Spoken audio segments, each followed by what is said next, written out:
Okay, thank you. I'd like to do another message now for adults. At the beginning of the last one, I read the poem by young Shinran Shonin, and I found one of the letters of Shinran that I think is kind of applicable and interesting. So I'm not going to read the whole letter, but let me at least read the first paragraph. Okay, so why don't we put our hands together in Gassho as I read it. It is saddening that so many people, both young and old, men and women, have died this year and last. But the Tathagata taught the truth of life's impermanence for us fully, so you must not be distressed by it. Namo Amida Butsu. Namo Amida Butsu. Namo Amida Butsu. Namanda. Namanda. This is a really interesting letter. We're very fortunate to have many letters that were written by Shinran Shonin, and they're collected in a kind of a variety of collections. This one is on page 531 of Collected Works of Shinran, if you're interested and you want to look at it. He's talking about a few things in this letter. The thing that really struck me is this is Shinran Shonin. I mean, that's fascinating when he says, you know, it's sad. We've lost many people, both young and old, men and women, right? They've died this year and last year. But the Tathagata taught the truth of life's impermanence for us fully, so you must not be distressed by it. Shinran doesn't talk this way a lot, I think, in like Kyogyo Shinsho, for example, or even Wasan's, or some of the various texts. But here, you know, it's a letter being written to followers who he's not together with in person, right? He had to write this down and send it to them.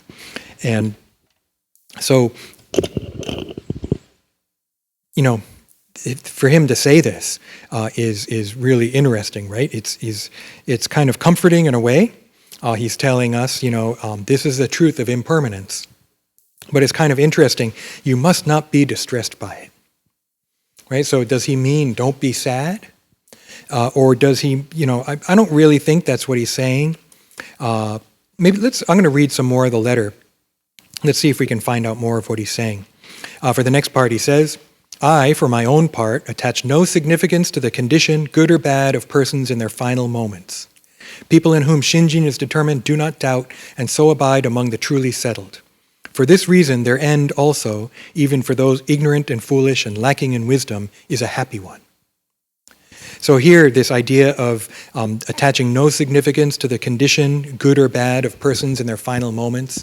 This is related to Japanese Buddhism, probably not only Japanese Buddhism, but certainly in Japanese Buddhism, the final moment, the rinju, was really considered important. And if you had a difficult death, if you were unconscious when you died, these were bad things in medieval times. You wanted to be conscious, and you wanted to be calm, and you wanted to be thinking about the Buddha, aspiring for birth in the Pure Land. And so I think for many people, this was a worry their whole life. And if they had a loved one who died and, you know, was unconscious or had a difficult death, they were very concerned. But Shinran is like, for me, that's not important at all, right? That your birth in the Pure Land is determined during your life. It's determined by Shinjin, by the entrusting mind. It's not anything to do with your condition during the last moments of your life. And so the next part is interesting too, and he gave a hint there when he said something about those ignorant and foolish and lacking in wisdom.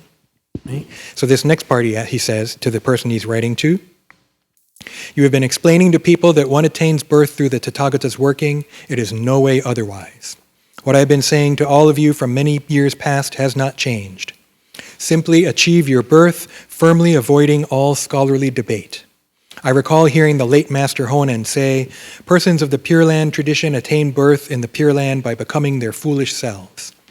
Moreover, I remember seeing him smile and say, as he watched humble people of no intellectual pretensions coming to visit him, without doubt their birth is settled.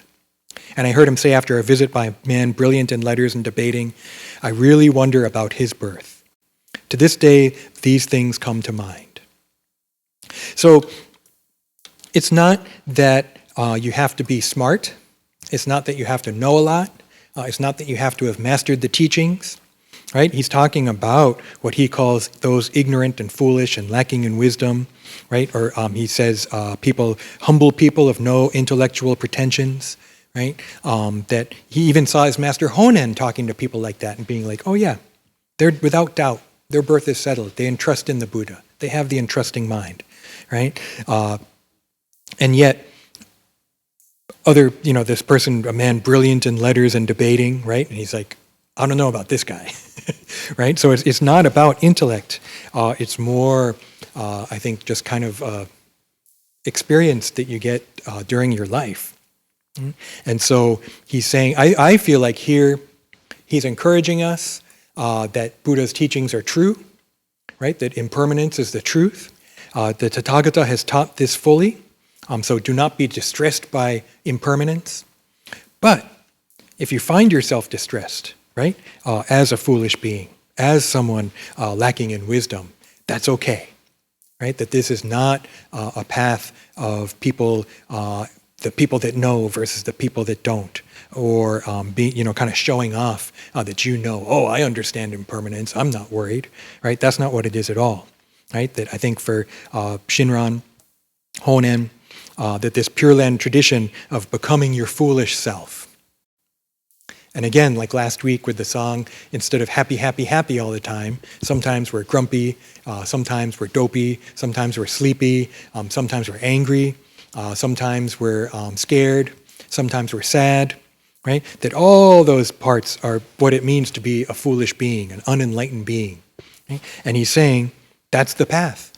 Be yourself, right? To truly be yourself. Right? And yet, in being oneself, also relying on the Buddha. Right? When you find yourself like this, realizing it, seeing it, right? And being okay with it because Amida Buddha is okay with it. Namo Amida Butsu. Reciting the name, right? And that it's not not my saying the name that changes anything. The name is there. This true reality is here all the time. Right? Usually I forget. Usually I'm caught up in my foolish self, right? And forgetting about the Buddha, forgetting about the Nembutsu, forgetting about the vow of Amida Buddha.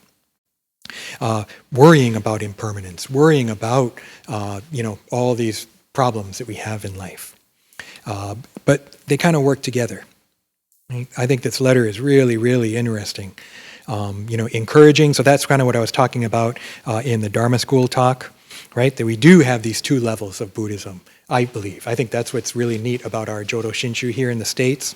We learn the basic teachings of the Buddha. We learn high-level teachings of the Buddha, right? We can learn various teachings of the Buddha, impermanence being one of them, right? Interconnectedness, emptiness even, compassion, right? Four Noble Truths, Eightfold Path, Six Paramitas, all these different teachings, mind only, right? And aspire to them, right? Realize, that this is what Buddha taught. So, Shinran saying that Tathagata taught the truth of life's impermanence for us fully, so you must not be distressed by it. And yet, we also have this Pure Land way. It's okay if you can't be like Buddha. It's okay if you aren't awakened to these teachings. There is this other way, the Pure Land way, by becoming your foolish self. Right? This Pure Land tradition. This Pure Land tradition of Namo Amida Butsu, where be yourself. When you're angry, it's okay to be angry. You may not want to indulge in it, right? Be angry and realize it, right? Be angry and realize I'm being shown my anger, right? When you're stressed out, it's okay to be stressed out, but realize, I'm being shown my stress, right? I'm being shown something about myself. Namo Amida Butsu, I've been able to see it again.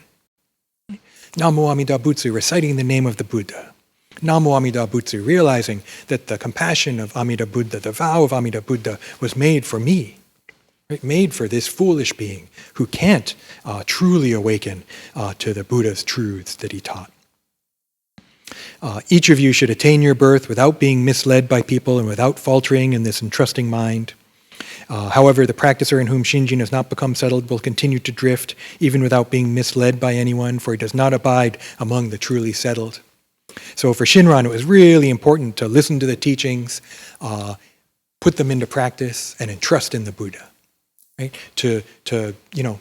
Not to be like, I learned that in church. Okay, I can say it back. Right? But to really have found that in my life, I think, is when we begin to entrust. Right? When we begin to trust the Buddha, right? To trust, oh yeah, maybe these teachings are true, right? Maybe there is more to life than what I see on TV, what I see in the news, what I'm told to buy, what I'm told to want, what I'm told to worry about, who I'm told to hate, right? That Buddha's teachings of wisdom and compassion are, wow, there's something really there, right? And when we find ourselves in trusting in this, Namo Amida Butsu, saying the name in trusting and in gratitude, right, is a spontaneous response. So I want to thank you all once again for joining us here on our YouTube Gotane Fujimatsuri service in honor of and commemoration of Shinran Shonin's birth. So why don't we close, and I'll read this first passage. Well, I'll read the first parts of it once again, so please join me in Gassho. It is saddening that so many people, both young and old, men and women, have died this year and last, but the Tathagata taught the truth of life's impermanence for us fully, so you must not be distressed by it. Persons of the Pure Land tradition attain birth in the Pure Land by becoming their foolish selves. Namo Amida Butsu. Namo Amida Butsu. Namo Amida Butsu. Naman Dabutsu. Naman.